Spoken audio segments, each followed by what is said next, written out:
Olá, olá meu povo, tudo bem com vocês? Hoje já estamos no 4º dia de expedição Estrada Real e finalizamos hoje o passeio do Caminho dos Diamantes. Já estou aqui com o passaporte real, com todos os carimbos devidos para eu estar pegando o meu certificado real de turista real com todos os pontos.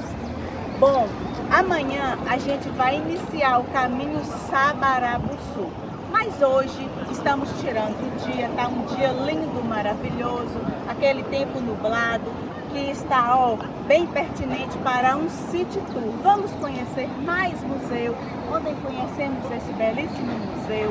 Vamos conhecer também os outros pontos turísticos que tem aqui nessa cidade histórica que é Ouro Preto.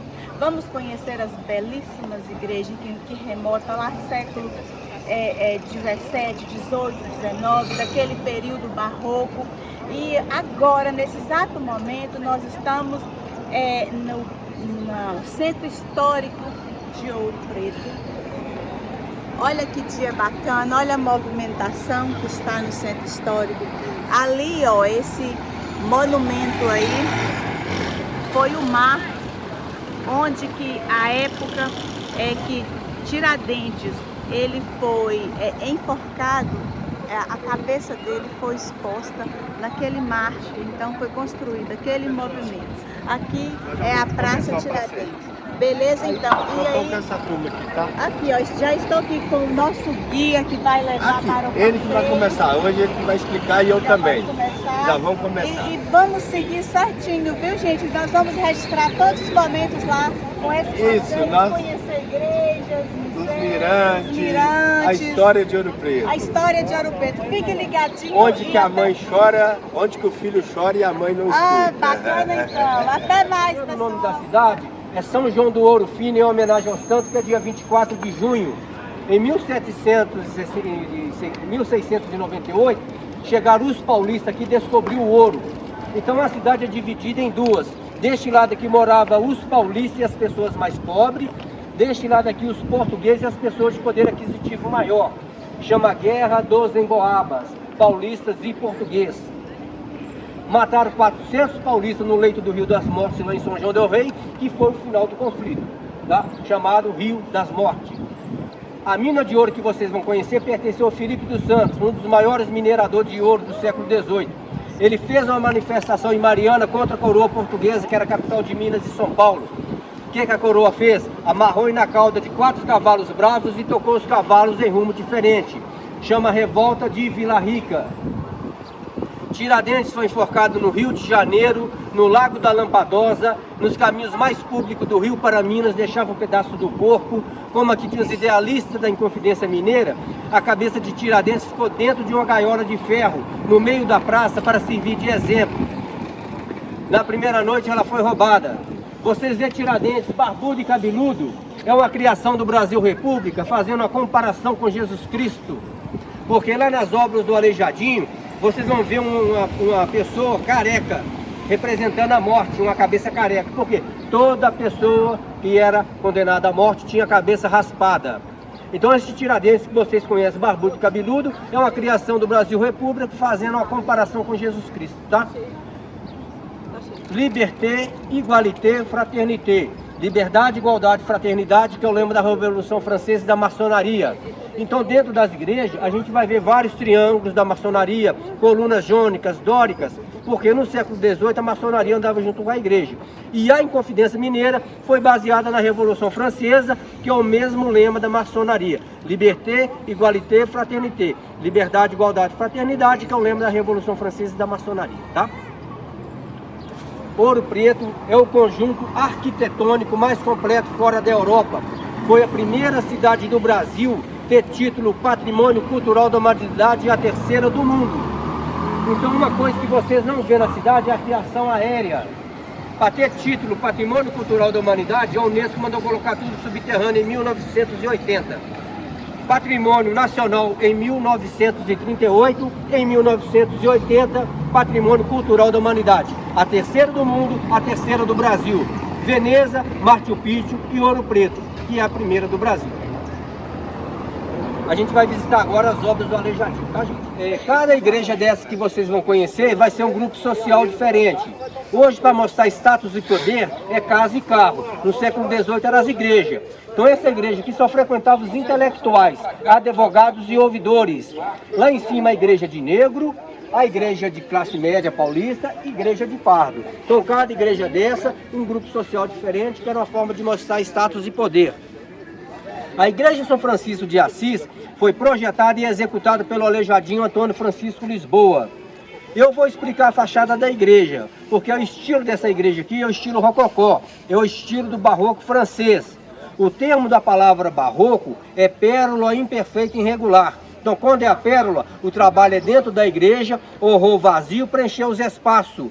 O rococó é a concha, então o trabalho é por fora da igreja, por dentro da igreja é simples, ao contrário do barroco.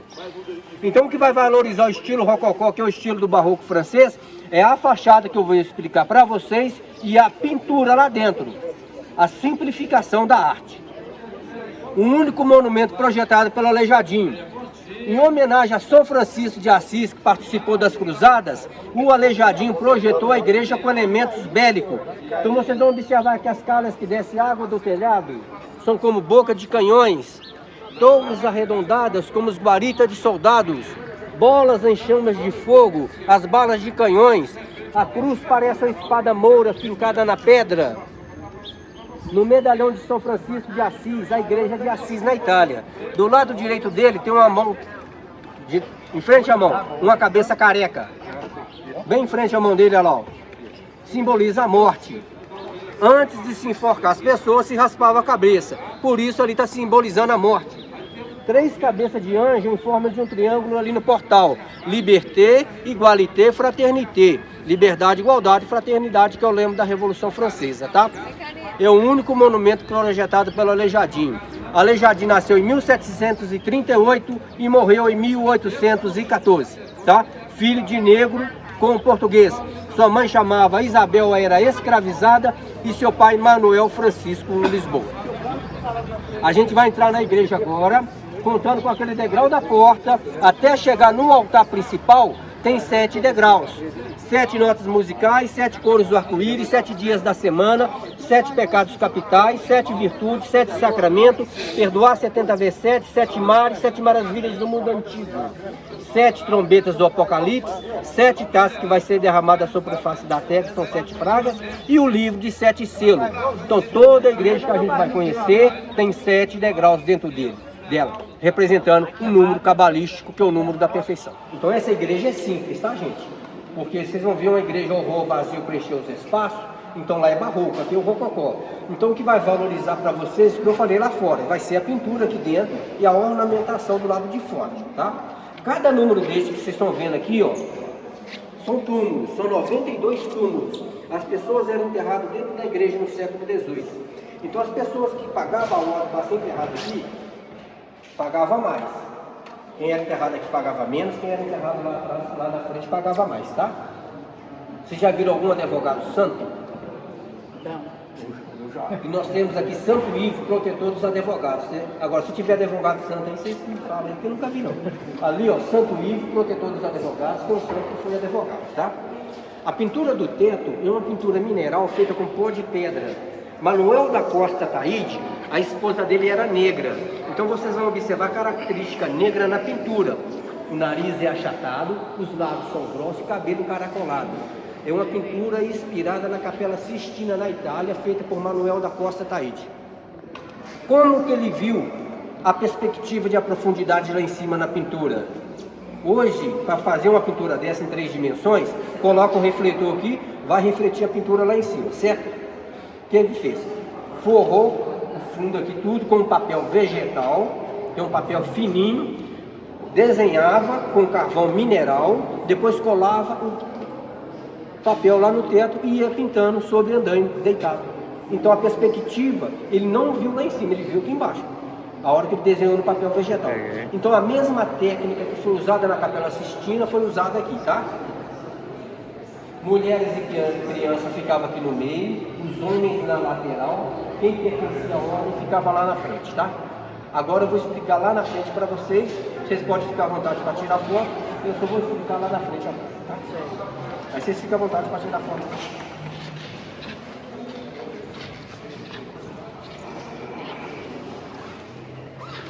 Ali ó, tem um casal de santo no mesmo altar. Santa Bona e São Lúcio, protetor dos bem casados, tá? Que antes casava, né? O clero. Então ali, protetor dos bem casados. São Roque vivia no deserto, tem um cachorro ali e um anjo. E o cachorro seguia o anjo levando alimento para ele no deserto. Então quando o cachorro bravo for morder a pessoa, ela tem que bater o pé 3 vezes gritando o nome de São Roque, São Roque, São Roque, São Roque. Aí ó, perna para quem tem, né? Você não vai esperar não. Ah, bom.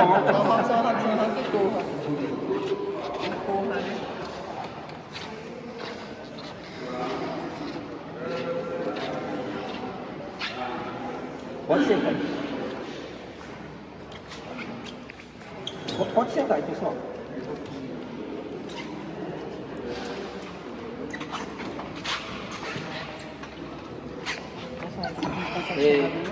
Toda a obra do Aleijadinho que vocês vão ver aqui tem olho esbugalhado e nariz afilado. Então vocês observam lá o olho e o nariz.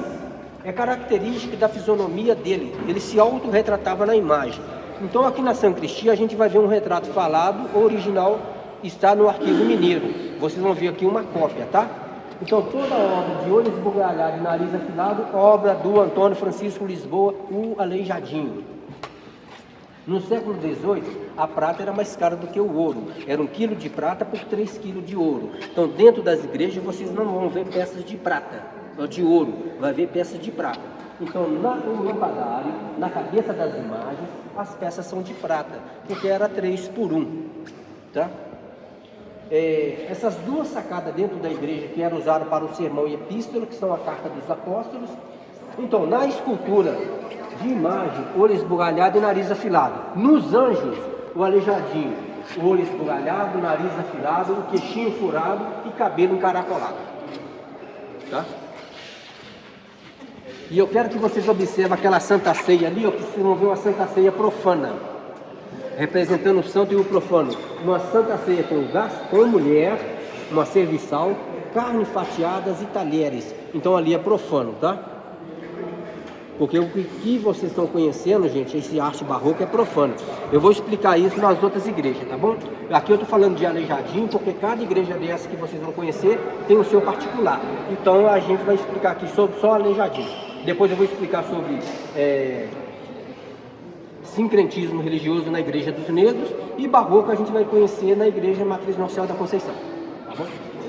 O crânio na mão de São Francisco de Assis representa a igualdade, que na morte todo mundo é igual. Então, por isso, o crânio na mão de São Francisco, tá? Saindo daqui, a gente vai para São Cristina, tá? Pode? Pode. Então, cada quadro desse aqui tem umas ilusões de ótica.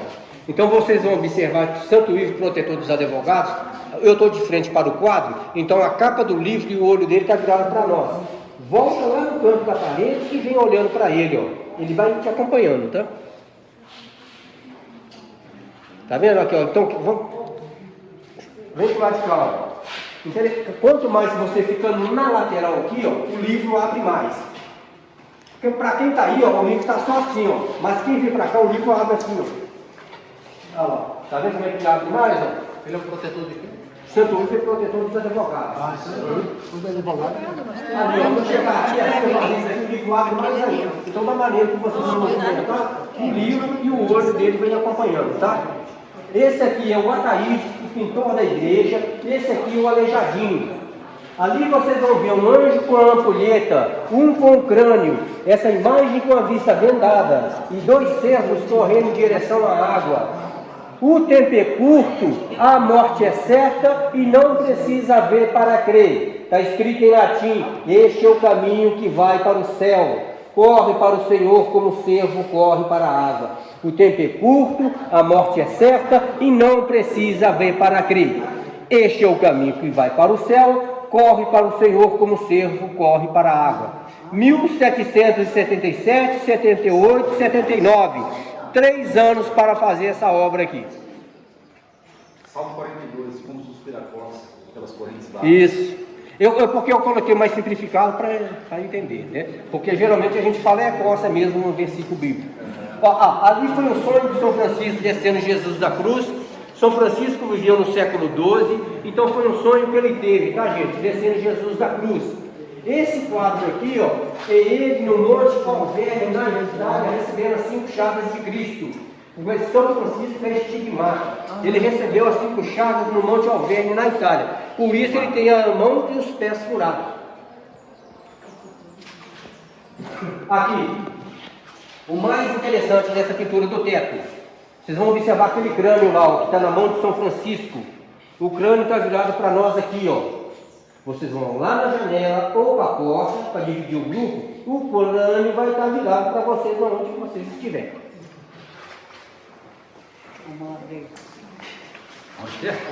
O crânio aqui. Passa da porta. Aí, ó, olha pra você ver, tá vendo? Tá virando para também, ó. É mesmo.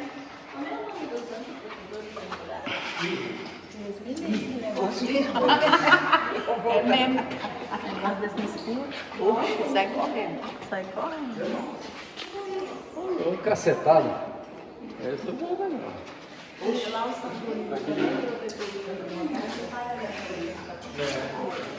Pessoal, agora a gente vai para o Museu Aleijadinho, onde está certificado. Esse aqui é o Aleijadinho. Antônio Francisco Lisboa. Agora eu vou falar para vocês uma coisa. Aleijadinho morreu de quê? Vocês conhecem? Parece tuberculose alguma coisa, né? Não, eles falam que Aleijadinho morreu de lepra, né? Leproso vive em convívio familiar em sociedade. Como é que o leproso ia fazer obra de arte? Então, Aleijadinho, se cair em concurso público ou qualquer prova, tem que falar que é lepra. Mas não é lepra. É atrofiamento nas articulações, doença degenerativa, um excesso de ferro no organismo, uma doença de pele, que ele não podia expor a claridade do sol, e sífilis.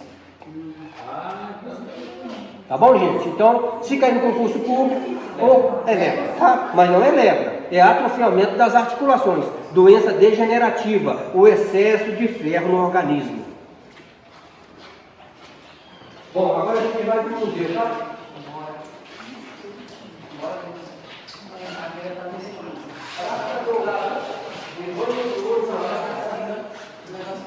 O estilo barroco, o horror vazio preencheu os espaços.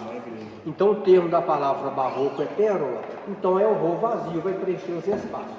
Cada tribuna daquela lá em cima pertencia a uma família diferente.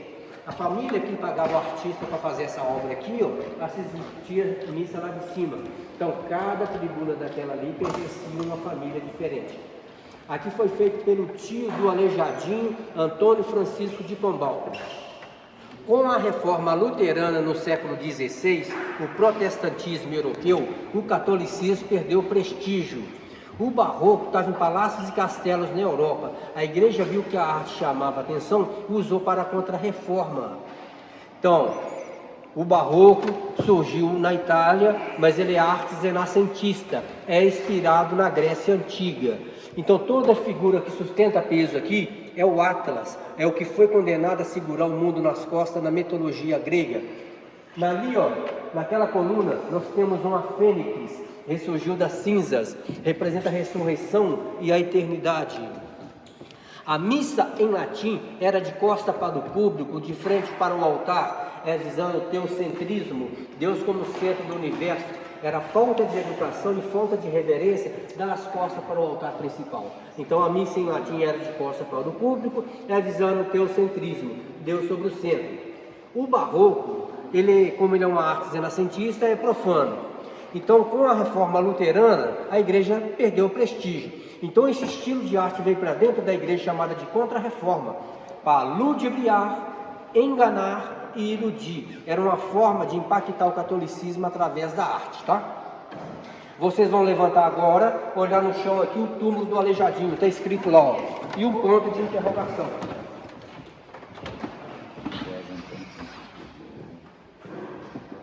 Ele ainda está aqui, não, né? Tá? Não retiraram? Não. Então, em 1900 95, a ossada dele foi exumada e levou para pesquisa, que é o atrofiamento das articulações, da doença degenerativa. Eu lembro Mas dessa aí ele voltou reportagem. e os restos Não, só voltaram? tirou um pedaço. Ah, só tirou um pedaço? É. Ah, então os restos não...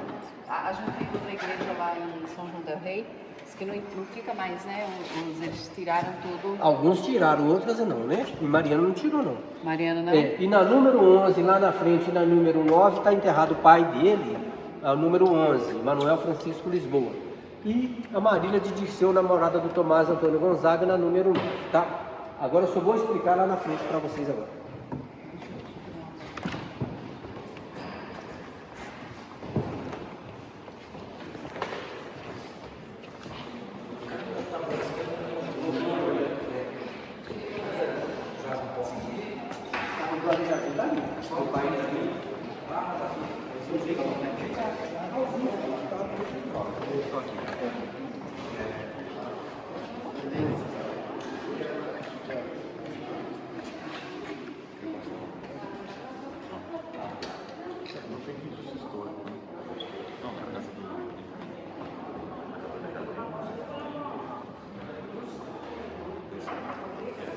Não, as do Aleijadinho tem não. As do Aleijadinho nem aquela ali. As do Aleijadinho aqui atrás, aqui, uma Mas tem a placa de blindado. tem a praga do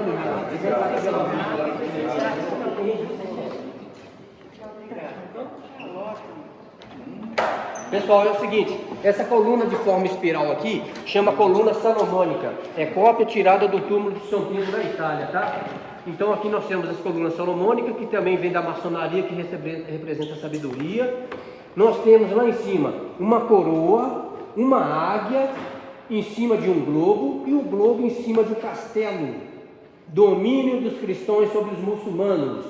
A coroa da portuguesa, a águia representando o cristianismo em cima de um globo e o globo em cima de um castelo. Domínio dos cristãos sobre os muçulmanos. Ali, ó, tem uma águia em cima de uma quarto crescente. Todo país muçulmano não tem, a maioria não tem uma quarto crescente. Então é domínio dos cristãos sobre os muçulmanos. Essa obra aqui foi feita pelo tio do Aleijadinho, Antônio Francisco de Pombal, tá? E a pintura é de autoria desconhecida. Agora a gente vai no Museu Aleijadinho, onde ele está sepultado, que é anexo aqui, tá?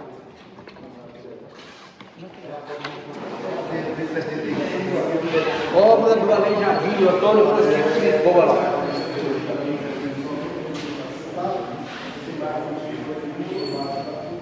O Aleijadinho não conhecia o leão, ele só havia falar, porque um leão tem boca de macaco, nariz achatado, orelha de porco. Tá vendo? Ele não conhecia o leão, ele só ouvia falar, porque o leão tem boca de macaco, nariz achatado, orelha de porco, olhando de lado por trás, parece um largato, né? Porque ele não conhecia o leão, ele só ouvia falar, tá? Pessoal, aquilo ali não é oratório, essas duas peças aqui não é oratório, é um guarda-roupa. Então vocês vão ver aqui, ó, a tábua de passar.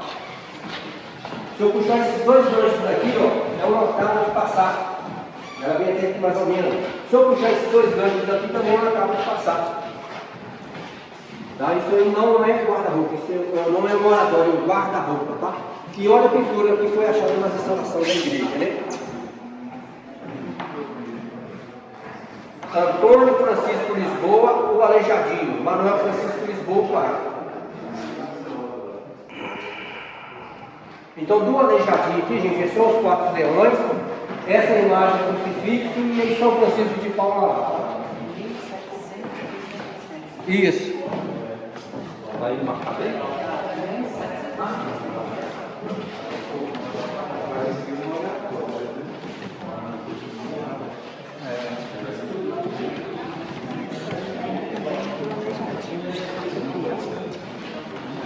Por isso que crucificado, Antônio Francisco Lisboa.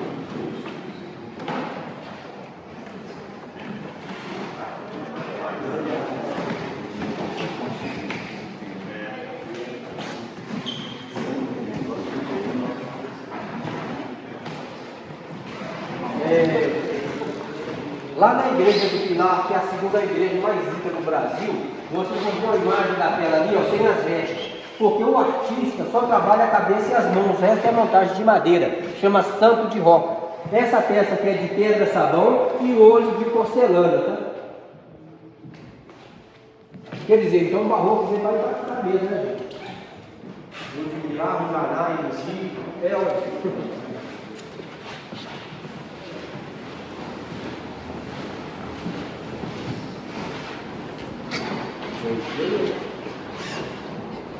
Uma outra coisa que eu vou falar para vocês que muita pessoa fala errado. Dentro da igreja não é chafariz.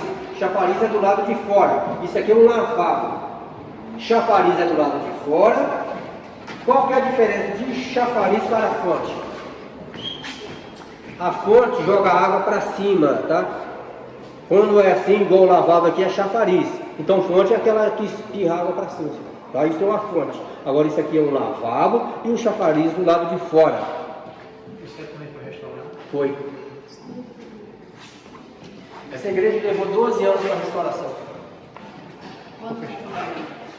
Foi esse ano. Foi reinaugurado em janeiro.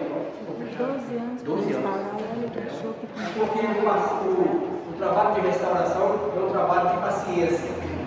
Então tem um restaurador aqui que chamou Francisco Jair Afonso Inácio, um dos maiores restauradores da cidade de Ouro Preto. Ele, para escolher os alunos dele, ele pegou um barbante, deu um barbante para cada um, cheio de nó. Aquele que não desatou o nó não foi aluno dele. Por quê? Paciência. Paciência. Então ele escolheu os alunos dele através do barbante.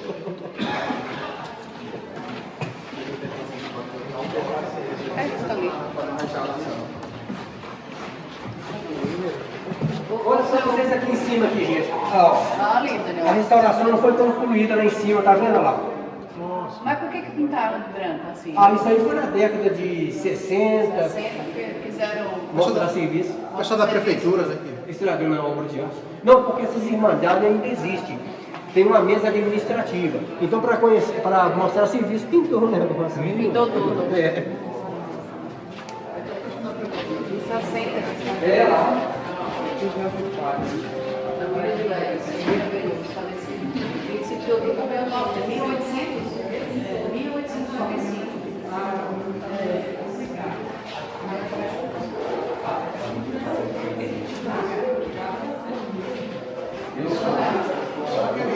Só aquele trechinho ali já faz 12 anos.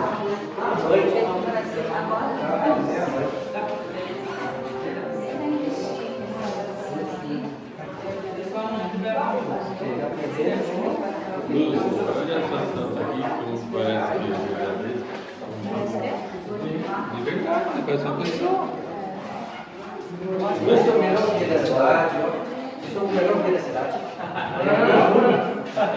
Mais humilde também. Pessoal, agora a gente vai para a mina de ouro. Bom dia. Gente, sejam bem-vindos à mina Gege. Meu nome é David. Vou passar aqui algumas informações antes da visita. Vamos ter uma ideia da quantidade de ouro extraído dessa região que fizeram com toda essa riqueza. Dentro da mina, o mais importante, vamos ver como era a real extração de ouro no século XVIII. Temos dentro da cidade de Ouro Preto pouco mais de 400 minas iguais a que vamos conhecer agora. Se pegar a região de Ouro Preto em um raio de mais ou menos 30 km, são mais de 2.000 minas catalogadas.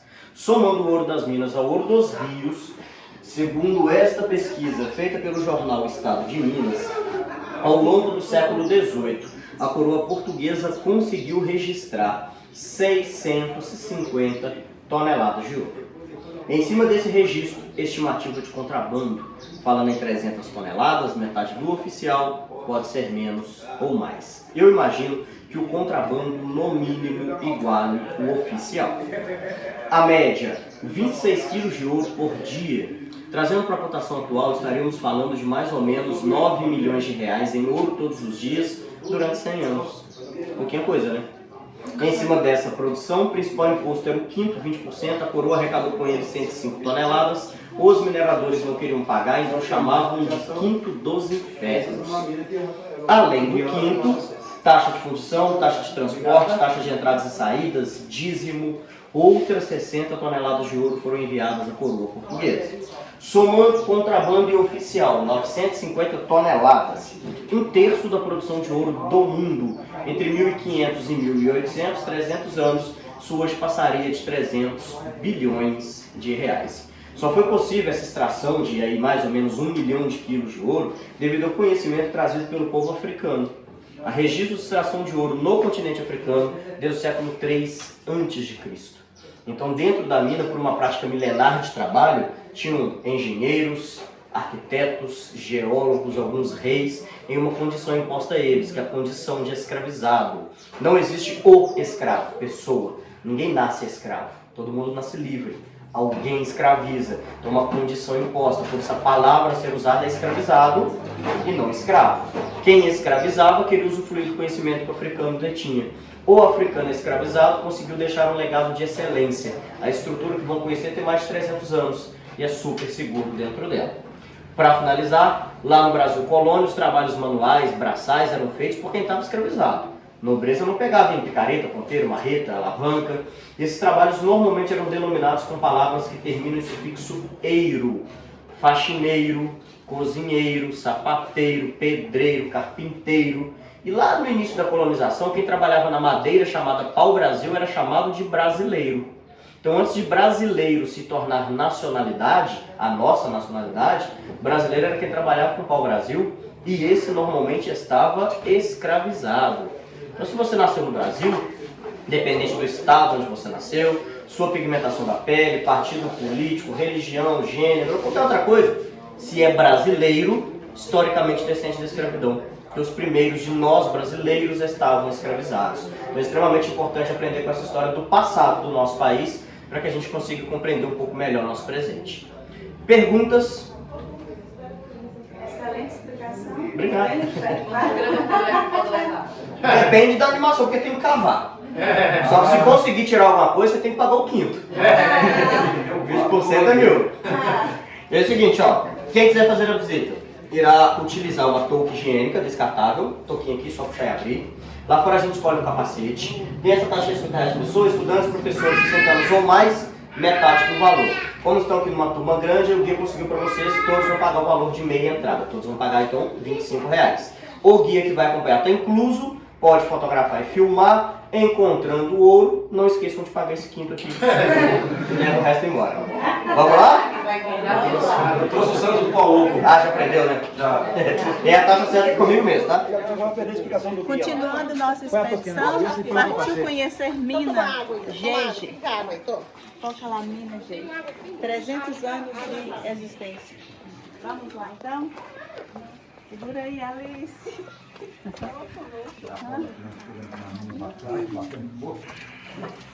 Gente, eu vou pedir para vocês se manterem à esquerda de vocês, só que eu conseguir ir até o final do voador. À esquerda aí. Sempre à esquerda, pessoal. Sempre à esquerda, né? Pode deixar Isso certinho, gente. Então, bom dia para todo mundo. Sejam bem-vindos ao interior da Serra de Ouro Preto. A gente vai fazer aqui uma expedição de reconhecimento numa galeria subterrânea do século XVIII. Essa estrutura que a gente vai fazer visita, ela fez parte da terceira etapa de extração de ouro que ocorreu em Vila Rica. Então, o objetivo aqui é a gente entender como é que foi esse terceiro momento. O primeiro deles é chamado ouro de aluvião, que é quando o ouro era encontrado no leito dos rios. E ele vai estar inicialmente associado ao minério de ferro, que é o material mais abundante que a gente vai ter aqui na estrutura da serra. Um minério de cor escura, por isso o nome ouro preto.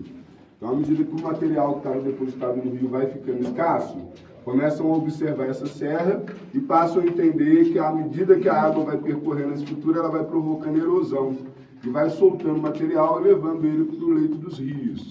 Então, à medida que o material que está no rio começa a ficar escasso, passam a subir a encosta da serra e desviar a água para provocar avalanches na encosta.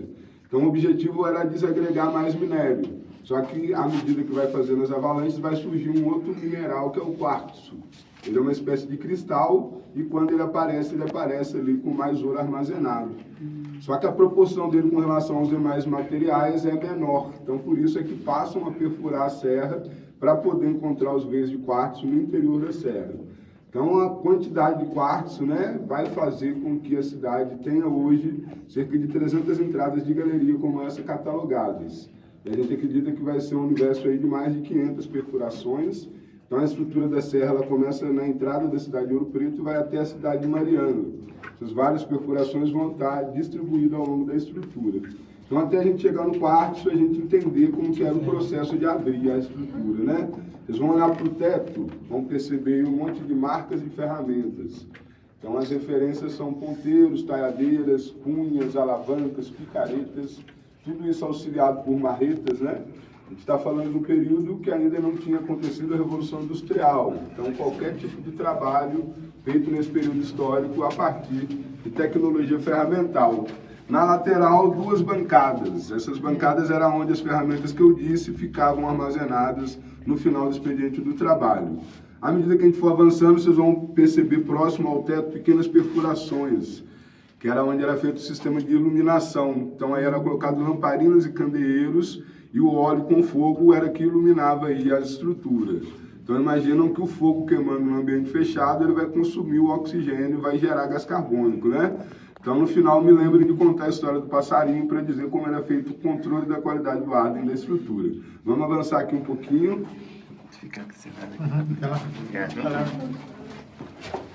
Dessa vez eu vou pedir para vocês se posicionarem à direita, para a gente poder observar rapidamente aqui essa parte da parede.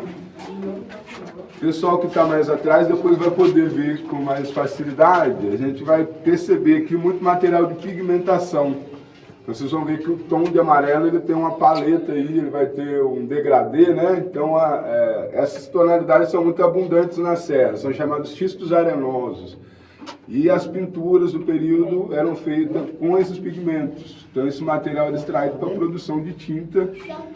Lá no centro, vocês vão ver que tudo traz sempre um tom de amarelo, né? Então, as igrejas, chafarizes, tudo tem a ver com a extração desse material. Tem um óleo de baleia, que era o material que era usado para iluminação, mas ele vai ser usado muito na construção civil. Ele é muito pegajoso, então ele é usado como argamassa e junto com os pigmentos ele é um aglutinador, então misturava para poder fazer tantas obras de arte como também os acabamentos de estrutura. Então a gente vai entendendo a partir daí que a galeria não era só para extração de ouro. O propósito principal é o ouro, mas a construção civil é feita com cerca de 70% de refúgios de mineração, né? Então a cidade é construída aí com pedra, barro e madeira, e assim como as galerias estão aí há mais de 200 anos. Material é esse aqui? Isso, esses daí são os xistos arenosos, aí ele vai ser usado para a produção de tinta. A gente vai avançar, a gente vai atravessar aqui uma parte do trajeto que vai ter em torno de 1,67 m. Na sequência, o pé direito vai ficar mais alto. Eu estou vendo que o parceiro aqui é um dos mais altos do grupo, então se tiver alguma agonia, de repente a gente vai sair já no ponto mais alto, tá? Não vai ficar abaixado o tempo todo, não. A partir daqui, a gente vai começar a ver as intrusões de cristais. Então, à medida que os cristais vão aparecendo no percurso, ele está indicando o caminho do veio. Então, ele é o famoso indicativo de veio. E vão avançando e vão encontrando pequenas intrusões. Ele está sinalizando, dizendo que se continuar com a escavação, vai chegar no momento que vai encontrar os cristais em grande quantidade.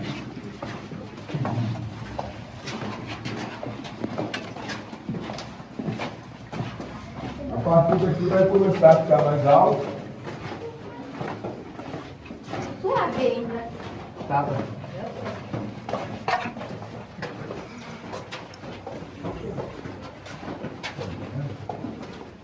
Vou falar desse corredor mais à frente, tá?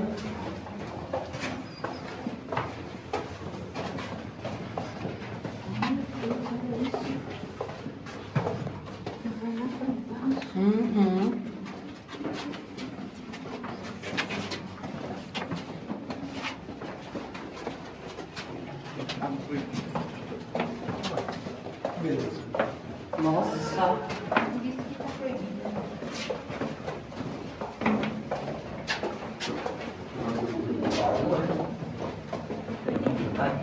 Olha para isso.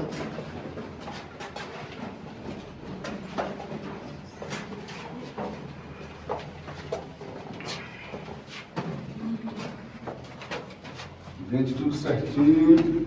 Ninguém com fobia grave, né? De ambiente fechado. Não. É muito comum, né? Quem tem a fobia alta, de repente não conseguir fazer visita, né?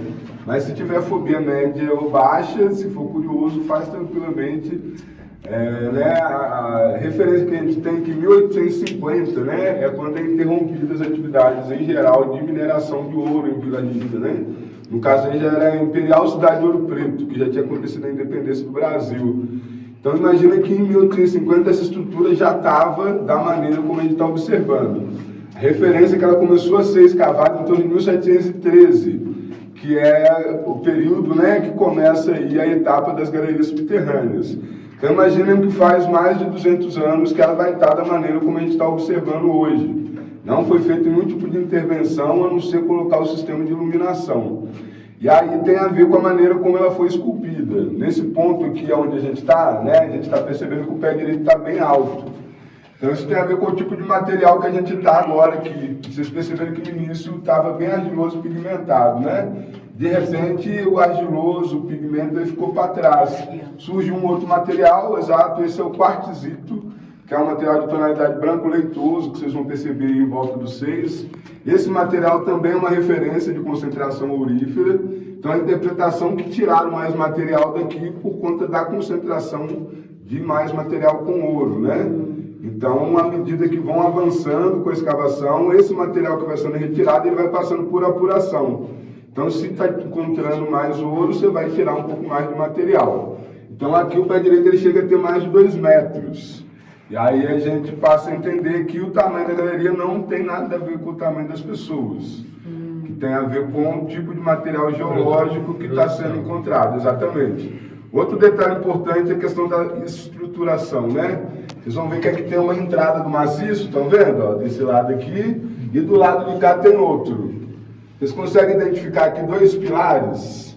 Vocês vão olhar no teto e vão ver que eles quase se encontram lá em cima. O que ele está fazendo aqui? As camadas são contínuas. Aquela camada de cima ela vira uma espécie de laje. E aí cada entrada dessa do maciço vem calçando essa laje. Aí eles abriam de cima para baixo. A primeira coisa a ser feita é estabilizar o teto, para à medida que vai avançando o material não descer em cima da cabeça.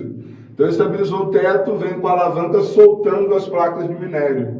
Então um processo de desplacamento sempre no sentido contrário às camadas. Exatamente para que a última lá ela vire ali uma espécie de laje, né? Aí agora eu vou pedir para vocês virem para a esquerda e a gente olhar para trás. O objetivo é a gente perceber o tanto de zigue-zague que o corredor tem. Então, à medida que vem avançando, esses zigue-zagues que são feitos são colunas que vão sendo deixadas aí ao longo do trajeto. Um outro detalhe é o formato. Vocês vão perceber que ela mantém um padrão oval o tempo todo. Alguém já tentou quebrar ovo pela extremidade? Quem tentou conseguiu, né?